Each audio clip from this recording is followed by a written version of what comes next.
Bonjour à toutes et à tous et bienvenue dans ce Pitch Day des rencontres digitales IREF. Aujourd'hui, nous mettons à l'honneur une enseigne qui sent bon la Méditerranée, la convivialité, la cuisine authentique, la Table de Taux. Un réseau de restauration qui valorise les produits frais, les saveurs locales et un art de vivre simple et chaleureux, fidèle à ses racines du Sud. Et pour nous en parler, j'ai le plaisir de recevoir aujourd'hui Carla Grimal, la fondatrice de la franchise de l'enseigne, donc la Table de Taux. Bonjour Carla et merci beaucoup d'être avec nous aujourd'hui. Bonjour Elsa, bonjour à tous. Merci de me recevoir chez vous. Avec plaisir Carla. Donc pour commencer, est-ce que vous pourriez s'il vous plaît rapidement nous présenter le concept de la Table de Taux ? Bien sûr, alors la Table de Taux, c'est un restaurant spécialisé en buffet à volonté, principalement de coquillages, crustacés, poissons, qui a ouvert en 2014 parce que nous sommes une famille de conchiliculteurs depuis 86 ans. Donc vraiment, c'est notre domaine. C'est pour ça que l'on l'a mis en lumière il y a donc 11 ans avec la Table de Taux. Nous sommes aussi donc producteurs. Nous nous engageons à être le fournisseur exclusif de tous les produits de marée pour nos futurs franchisés. Et donc, c'est un concept qui fonctionne depuis 11 ans, qui a été très demandé par les clients eux-mêmes. Et c'est pour ça qu'aujourd'hui, donc, on développe la franchise de la Table de Taux. Ah, génial. Bon, du coup, forcément, ça donne envie d'en savoir un petit peu plus. Donc déjà, Carla, est-ce que vous pourriez nous raconter un petit peu comment l'histoire a débuté, comment ça s'est passé déjà au niveau de peut-être de la production, comment ça se passe, et puis, enfin bon, bref, on veut tout savoir, quoi. Je vous laisse développer. Alors, comme je vous disais, ça remonte à il y a 86 ans en arrière avec mon arrière-grand-père qui, à l'époque, s'était lancé dans l'ostréiculture, natif de Bouzigues, donc c'était un peu prédestiné pour lui. Derrière ça, il y a eu donc mon grand-père qui, lui, a été un petit peu plus novateur, qui a élargi le marché à l'international et beaucoup plus important en France. Et puis ensuite, ça a suivi donc avec mon père, qui lui a été beaucoup plus novateur sur la création de nouveaux produits, de nouveaux emballages, d'où surtout les emballages sous vide qui aujourd'hui sont oui, qu'on retrouve partout maintenant, oui, tout à fait. Mais donc à l'époque, oui, ça a été une innovation en termes de machines, etc. Et puis, avec mon frère, nous sommes la 4e génération à reprendre donc les entreprises familiales Grimal. Donc, il y a effectivement les masses ostréicoles, mais depuis 2014, il y a aussi le restaurant La Table de Taux qui a été fondé par mes parents, ma mère et mon père, qui ont eu l'idée un jour, c'est venu un peu de nulle part. Hein. On va faire un restaurant. Racontable d'ailleurs. Et voilà, c'est venu très naturellement de ma mère, qui en fait, ils ont refait une route devant le MAS. Ils ont créé un rond-point et donc c'est vrai qu'il y a eu beaucoup plus de passages, mais ça a été beaucoup plus attractif dans notre coin. Et c'est là que ma mère a dit, mais pourquoi on ne ferait pas un restaurant au-dessus du MAS? Et donc, c'est là qu'on a ouvert la Table de Taux, mais avec ce concept de buffet à volonté pour changer un petit peu, parce que c'est vrai que sur Bouzigues, il y a énormément de restaurants déjà implantés depuis des années. Bouzigues est une toute petite ville, c'est même un village, mais par contre, il y a plus de 40 restaurants, donc c'est vrai qu'on n'était pas les seuls. Mais par contre, on était les seuls à faire un buffet à volonté. Et donc, de là a commencé l'aventure. C'est vrai que moi, j'ai rejoint mes parents dès mon plus jeune âge. J'ai fait un petit peu tous les corps de métier qu'il y avait dans le restaurant. Je suis passée par tous les postes. Et c'est ce qui m'a amenée aujourd'hui à prendre la relève, mais aussi à voir un petit peu plus loin et suivre la demande, parce qu'au final, c'est vrai que cette idée de franchise, elle est dans un coin de notre tête depuis plusieurs années, parce qu'on nous le demandait. Les clients eux-mêmes nous disaient, mais vous êtes les seuls en France, on traverse la France entière pour venir vous voir. Et c'était vrai, les pauvres, ils venaient du quatre coins de la France. Et donc, on s'est lancé très récemment. Voilà. Donc, on est en train de franchiser. Donc, le restaurant en lui-même, voilà, encore une fois, c'est consacré aux produits marins, conchiliculture. parce que c'est notre milieu et c'est ce qu'on a envie de partager, de transmettre. Et ce concept de buffet à volonté aujourd'hui est très en vogue. Les gens, c'est vrai qu'ils ont modifié leur consommation, leur façon de consommer tout simplement. Et aujourd'hui, les buffets à volonté sont très à la mode. C'est vrai, ou les restaurants à thème aussi. Voilà, les restaurants à thème. Mais c'est vrai que le client s'y retrouve parce qu'au final, il arrive avec une formule complète. En général, il pense qu'il en a pour son argent. Et bon, c'est la réalité, hein, on fait tout pour Oui, qu'il oui, ait oui. son argent, bien sûr. Mais c'est vrai qu'aujourd'hui, c'est une formule qui fonctionne, en tout cas. Ouais. Donc, les avantages justement de cette formule, c'est qu'il y a moins de personnel Ah, tout à fait. nécessaire. Alors, c'est vrai qu'avec un buffet à volonté, on est totalement différent d'un restaurant traditionnel classique. Donc, pour donner un exemple, nous, sur la maison mère, en fait, qui est à Bouzigues, on a 86 couverts pour Oui. 4 salariés. Ah oui, ok. Voilà.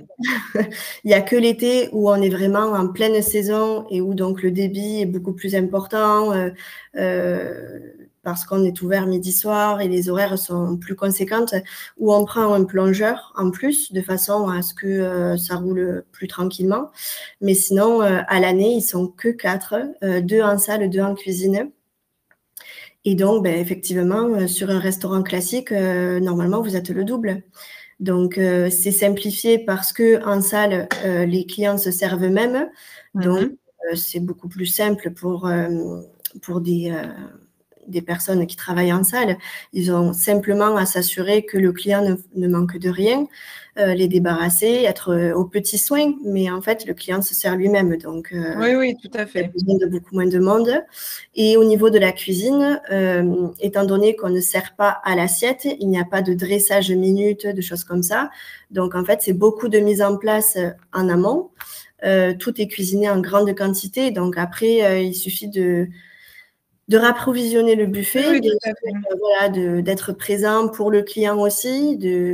Après, bon, on fait de l'écaillage minute devant le client parce que c'est une attraction qui leur plaît beaucoup de voir comment est travaillé le produit aussi. Mais effectivement, la masse salariale sur un buffet à volonté est bien moindre comparée à un restaurant classique.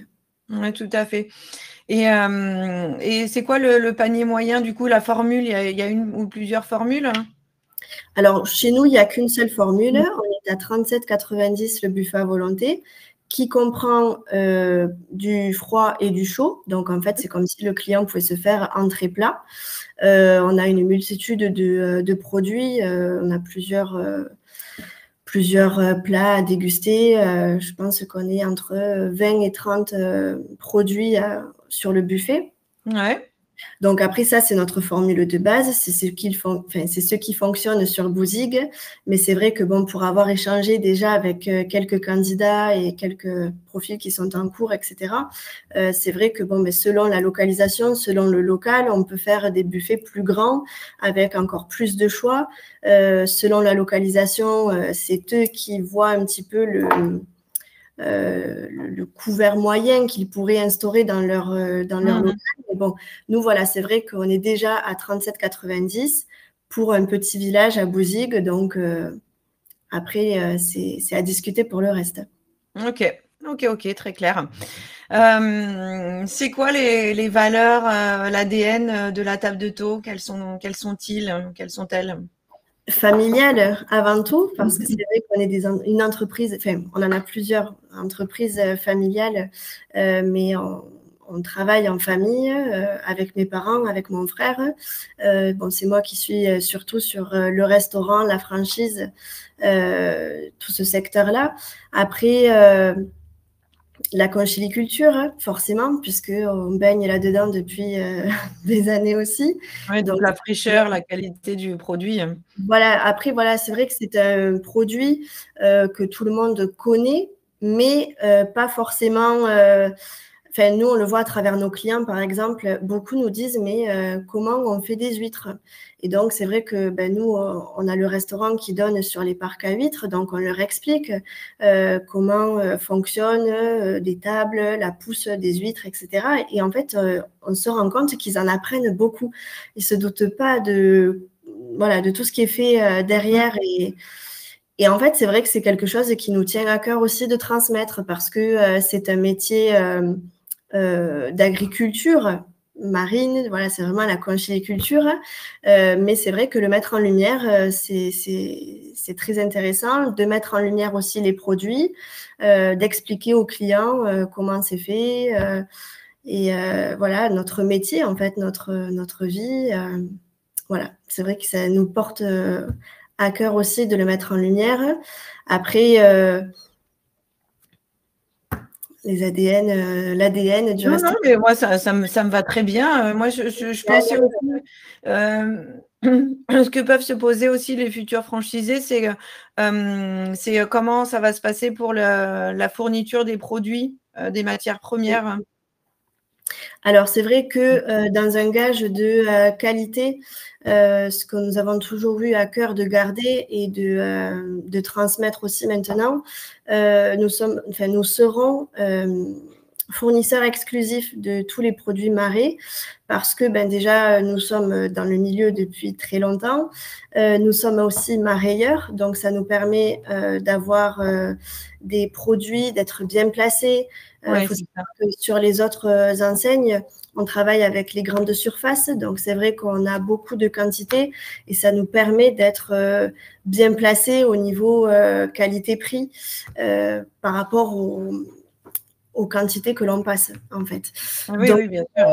Donc voilà, c'est vrai que ça nous tient fortement à cœur parce qu'on n'a pas envie de dégrader l'image de la table de taux si les futurs franchisés se servaient un petit peu. Oui, oui. Voilà, bon, je pèse mes mots, mais bon, voilà, c'est vrai qu'on a envie de garder la main sur ça et c'est pour ça qu'on sera fournisseur exclusif. Surtout que ça s'appelle la table de taux, donc ça serait dommage de prendre des huîtres du Pacifique, de l'Atlantique, par exemple.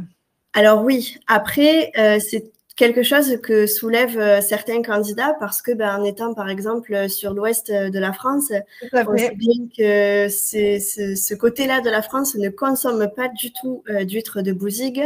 Mais encore une fois, en étant marailleur, on peut se débrouiller pour essayer de contenter tout le monde et d'arriver à mettre un petit peu d'huîtres de Bretagne, un petit peu d'huîtres de Bouzigues, par exemple. Voilà. Mais super, oui. En plus, du coup, ça développerait aussi la culture locale, donc c'est aussi important de. Après, Ok. voilà, on est conscient que même si vous allez dans un restaurant, la table de taux, mais que vous vous trouvez en vacances en Bretagne, vous n'allez pas vous attendre à manger de l'huître de Bouzigues pour les touristes qui vont en Bretagne, par exemple. Donc voilà, ce sont des choses auxquelles on peut très bien S'adapter. s'adapter. Merci. Ok, parfait, Carla. Alors, quel type de candidat vous recherchez pour la table de taux? Alors, le candidat idéal, on va dire, s'il existe, mais je pense que oui, effectivement, une expérience en restauration, c'est fortement conseillé parce que la restauration est un réel métier. On ne se lance pas là-dedans sans avoir un minimum de connaissances, d'avoir au moins travaillé dans un restaurant une fois dans sa vie, j'ai envie de dire. Après, on n'est pas fermé non plus pour des personnes qui n'auraient pas du tout fait de restauration, parce que ça s'apprend quand même. Voilà, je pense que dans la vie, tout s'apprend. On est là aussi pour ça. C'est pour ça qu'on propose des formations, un suivi pour épauler nos candidats et nos futurs franchisés. Donc, je pense qu'on n'est pas fermé à ce niveau-là. Après, je pense que ce qui prime avant tout, c'est la motivation. Parce que qu'on soit de la restauration ou non, c'est quand même un milieu qui est difficile. Enfin, voilà, tous les Oui, métiers, oui, oui. ses avantages et ses inconvénients. Avec une forte amplitude horaire. D'ailleurs, c'est quoi quand est-ce que vous ouvrez, vous, en général? Bon, vous l'avez dit tout à l'heure pour la période estivale, la haute saison. Mais imaginons que je sois dans une ville où il y a moins de saisonnalité. Comment ça se passe? Alors là aussi, on va faire au cas par cas, mais comme on a fait nous, pour nous à Bouzigues, c'est vrai qu'aujourd'hui, on a des horaires très atypiques parce qu'on est ouvert que le midi du mercredi au dimanche de octobre à mars, donc l'hiver en fait, parce que notre secteur est pas très dynamique le soir chez nous. Donc, on s'est adapté.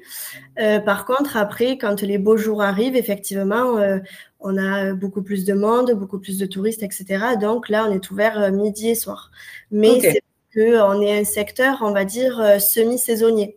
Alors après, si on est dans une ville où c'est attractif toute l'année, si la personne, le candidat, la franchisée se sent de faire du 7 sur 7 midi soir, qu'il a l'équipe pour, on ne va pas lui dire non, bien sûr. Oui, oui, tout à fait. Oui, non, non, mais en fait, c'est ça qui est bien, c'est que c'est que vous adaptez vraiment à chaque. C'est du cas par cas, comme vous disiez tout à l'heure.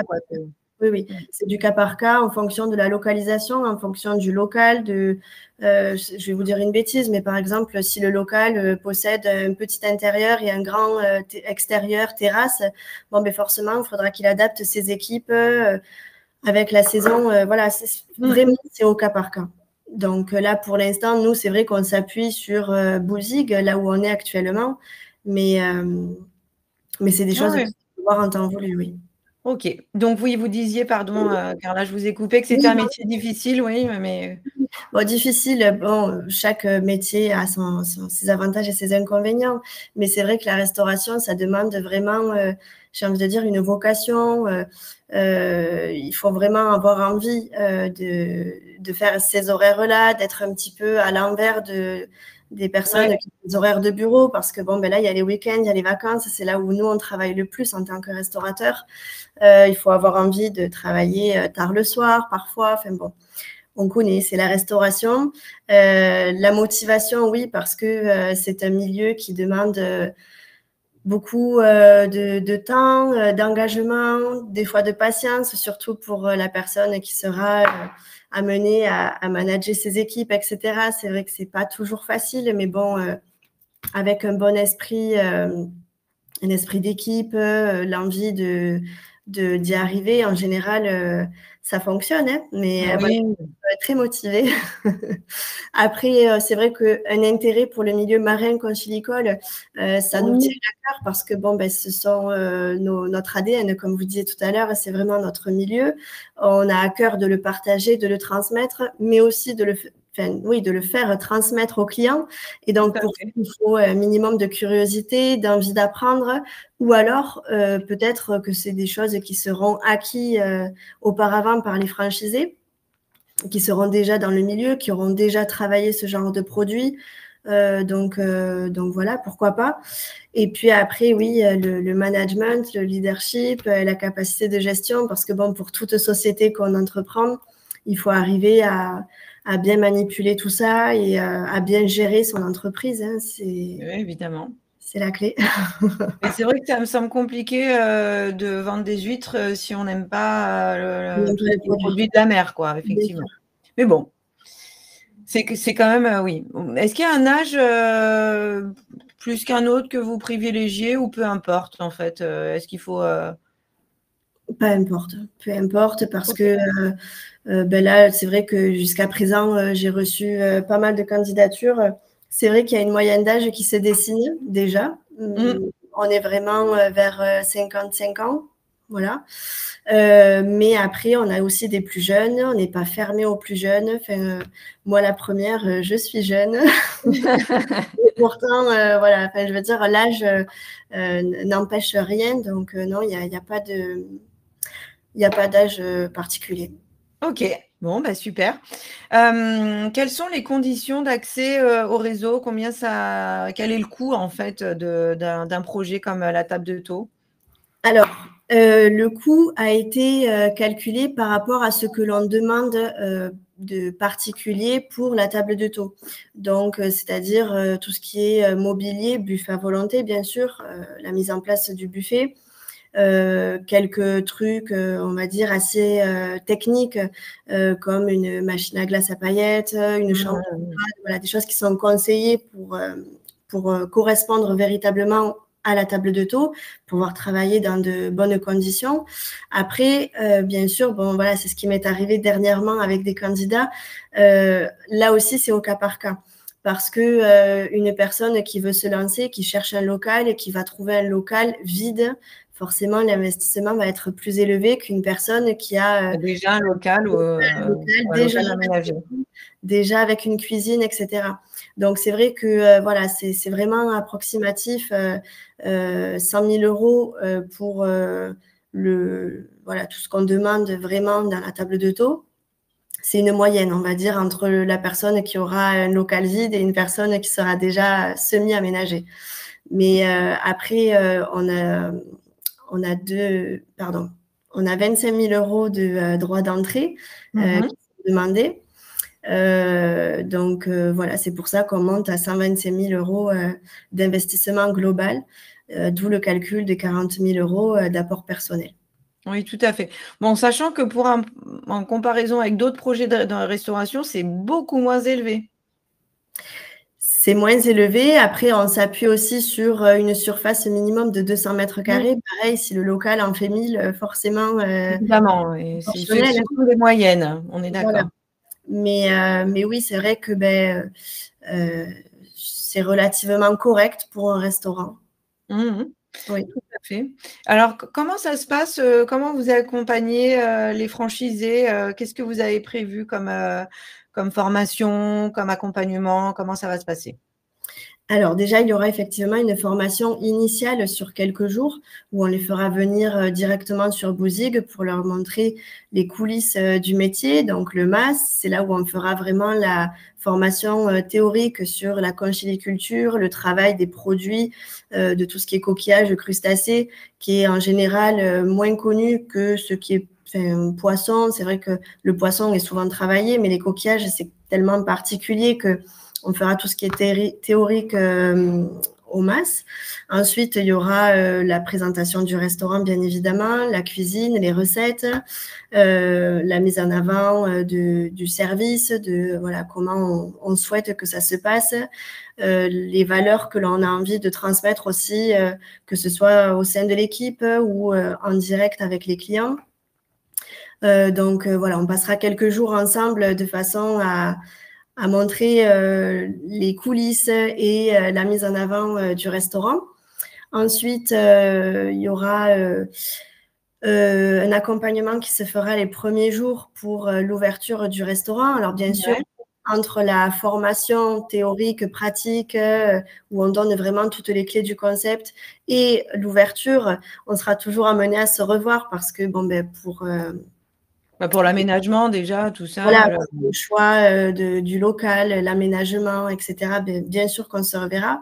Mais après, voilà, il y aura l'accompagnement les premiers jours du restaurant pour pas lâcher les franchisés seuls directement dans le grand bain, quoi. On sera là pour les accompagner. Et puis, chaque année, je pense plusieurs fois dans l'année, peut-être 1 ou 2 fois, on fera des séminaires où on fera venir tous les franchisés s'ils sont disponibles, bien sûr, si c'est possible, de façon à pouvoir échanger ensemble pour voir ce qui fonctionne moins. Voilà, je pense que l'échange entre franchisés est quelque chose de constructif qu'on peut mettre en place. Oui.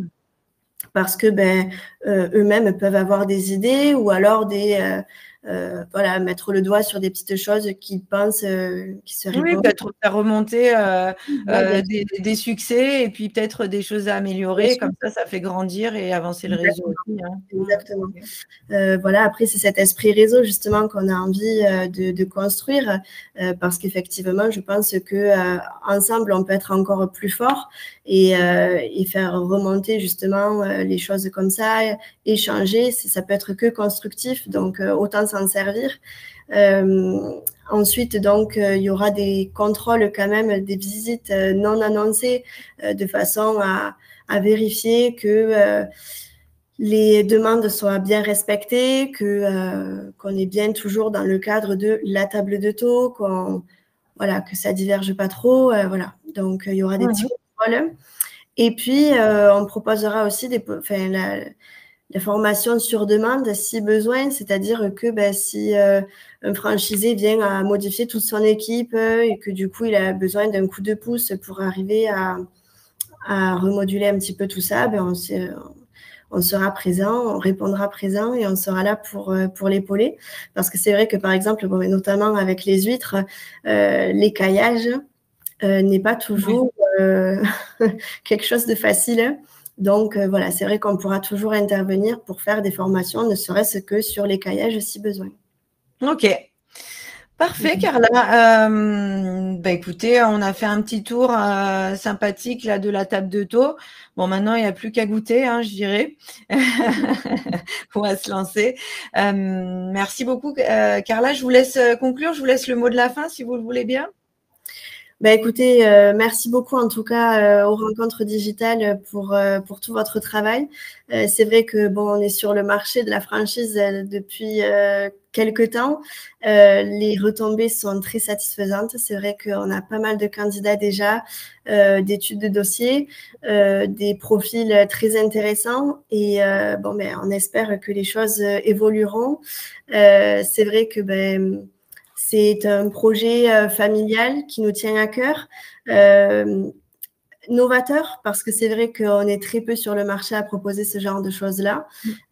C'est un concept qui fonctionne, qui plaît beaucoup, qui a ses tendances, qui n'existe pas au niveau, on va dire, spécialisé fruits de mer, coquillages, crustacés, poissons.